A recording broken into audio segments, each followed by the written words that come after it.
The Somali people are one of the oldest Muslim nations in history. A 1,400-year-old mosque in the city of Zayla dates back to the very foundation of Islam, when the early Muslims received refuge from the Aksumite Empire in the Horn of Africa. The medieval Silk Road gold trade between Africa and Asia was founded by Somali merchants from Mogadishu, who established a colony in modern Mozambique and extracted gold from the mines of the Mono Motapa Kingdom of southern Africa. Madagascar was named after Mogadishu. Marco Polo, during his stay in Imperial China, confused the wealthy Sultanate of Mogadishu with the large island in the Indian Ocean. During that same period, the infamous Mongol Emperor Kublai Khan sent a delegation to Mogadishu to establish Mongol trade with medieval Africa. Suspected of being spies scouting out the continent, the Mongols were imprisoned. Kublai Khan then sent another delegation, and they, too, were imprisoned. This swift action by the Somali sultans most likely saved Africa from any further Mongol interest. The Somali Empire of Adal introduced cannon warfare to the African continent in its war against Abyssinia and the Portuguese Empire.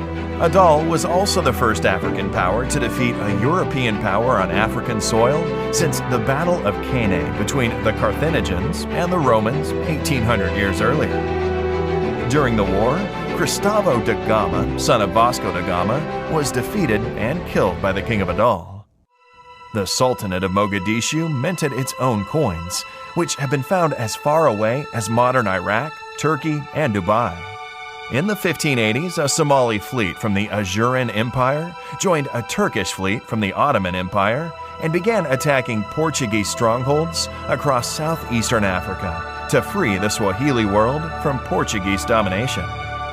In the year 1660, the Portuguese surrendered to a joint Somali-Omani force at Mombasa in modern Kenya. The only hydraulic empire in medieval Africa was the Somali Ajuran Empire. With a network of limestone wells, cisterns, and dikes, it successfully utilized two large East African rivers to project power. In the 13th century, a Somali explorer named Said of Mogadishu traveled to Arabia, India, and China. In the 14th century, a Somali explorer Abdul Aziz of Mogadishu became ruler of the Maldives. In the 15th century, a Somali saint founded a town across the Red Sea in modern Yemen, which grew into a formidable seaport. The first Muslim settlement in Sri Lanka was established by a Somali saint. Somali merchants introduced coffee to the world. Grown in